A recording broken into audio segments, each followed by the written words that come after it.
자, 우리 증시는 내일부터 이제 휴장에 들어가지만 글로벌 증시는 예정대로 움직이고 있습니다. 그런 만큼 주요 일정들도 꼼꼼하게 챙기셔야 할 것 같은데요. 증권부 정경준 기자와 함께 자세한 이슈 짚어보겠습니다. 어서 오세요. 안녕하세요. 예. 네, 먼저 본격적인 이야기를 듣기 전에 이번 주 상황을 한번 짚어보고 가죠. 예. 그 미 상원에서 예산 결의안이 가결되면서요. 이 바이든 행정부의 1조 9천억 달러죠. 1조 9천억 달러 이 대규모 부양책 처리가 사실상 이제 초읽기에 들어왔습니다. 규모는 의회 논의 과정에서 조금 줄어들 가능성도 있습니다. 여기에다가 이제 경기 지표가 대체로 이제 양호한 성적 내보이면서요.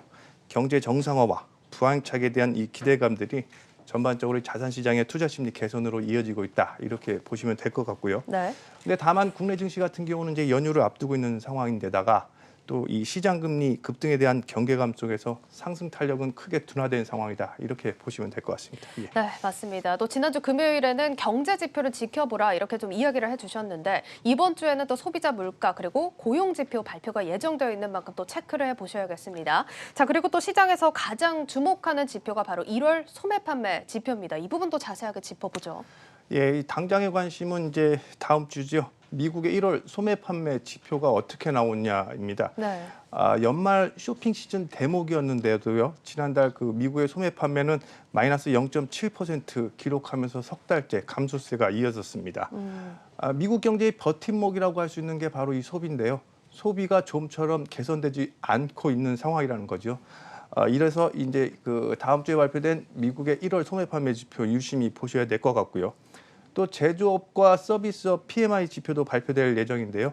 이런 것들이 이 개선세가 지속될지 여부 이런 것들 좀 체크해서 보시면 될 것 같습니다. 예. 지금 이제 소매 판매 지표가 석 달째 감소세를 보이고 있다 이렇게 짚어주셨는데 제조업과 서비스업 PMI 역시 미국 경제를 담당하는 주요 경제 지표입니다. 이런 경제 지표들은 지금 동향이 어떤가요? 일단 제조업 PMI 같은 경우는 이제 꾸준히 개선 양상을 보이고 있는데요.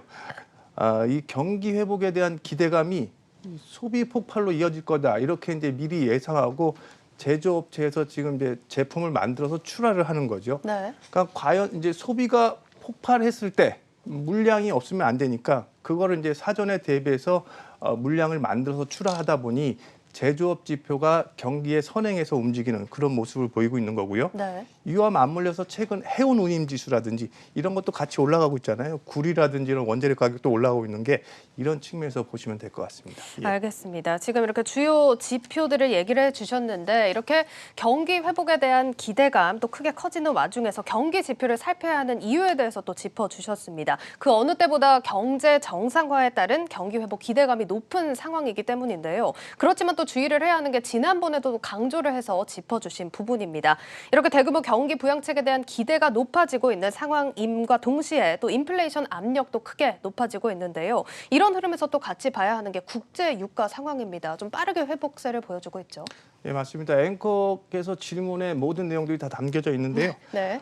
최근 그 리플레이션 트레이드, 리플레이션 거래가 이제 크게 자극을 받고 있습니다. 이게 뭔가 하니 이제 물가와 경기가 반등하는 이 리플레이션 국면에서는요. 장기 채권을 팔고 주식을 매수하는 이런 이 리플레이션 거래가 이제 이런 것들을 리플레이션 거래라고 하는데요. 네. 최근에 이제 미국의 대규모 부양책이 예고된 상황이고요. 이런 것들이 경기 회복, 경제 정상화와 이제 맞물리면서 리플레이션 거래가 지금 일어나고 있다. 이렇게들 이제 시장에서는 보고 있고요. 결국 한마디로 얘기하면 향후 물가와 경기가 좋아질 거다. 이 부분에 이제 배팅하고 있다. 이렇게 보시면 될 것 같고요. 이러다 보니 아무래도 상대적으로 대형 기술주 이 중심의 성장주보다는요, 이 경기 민감주에 대한 상대적 관심이 더 크다. 이렇게 이제 보여지는 상황인데요. 네.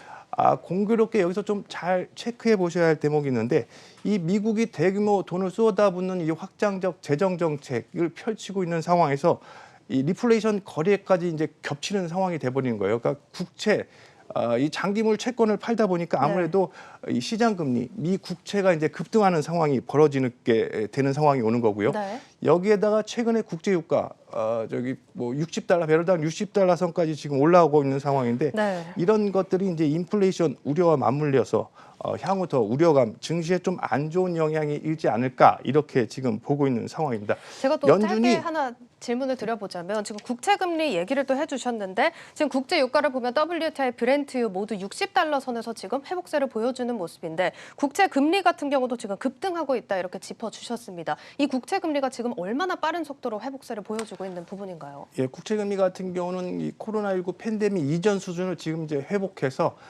좀 더 올라갈 거다. 네. 계속 지속적으로 올라갈 거다. 이렇게 이제 시장에서는 보고 있는데요.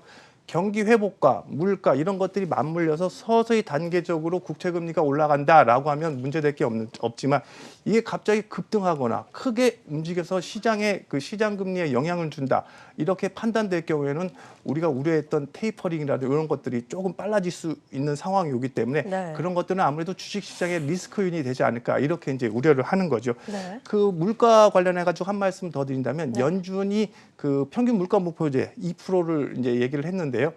그러니까 물가가 2%를 조금 오버슈팅해도 그 부분까지는 좀 용인하겠다. 하지만 심각한 수준의 인플레이션이 없을 경우 이 미 연준도 이제 대처를 해야 되는 상황이 오거든요.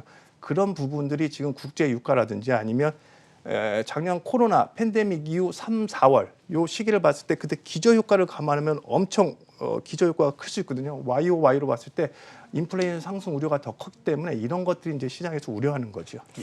알겠습니다. 자, 지금 채권 금리에 대해서도 또 심도 있게 짚어주셨는데 사실 이 부분이 우리 시장에도 영향이 있는 부분입니다. 올해 들어 연기금이 과도하게 좀 매도 포지션을 잡고 있다 이런 얘기들을 많이 들어보셨을 텐데 이 연장선상에서 해석되는 부분 아닙니까? 예, 맞습니다. 그 연기금이 지난해 말에도 계속 팔았는데 올해 연초 들어서 더 지속적으로 이 매도 강도가 더 세지고 있습니다. 아까 제가 앞서 말씀드렸듯이 이 리플레이션 트레이드와 좀 맞물리는 상황인데요. 연기금 같은 경우는 채권과 주식의 비중, 그 자산 배분의 그 비중 목표를 정해놓고 이제 운용을 하게 돼 있거든요.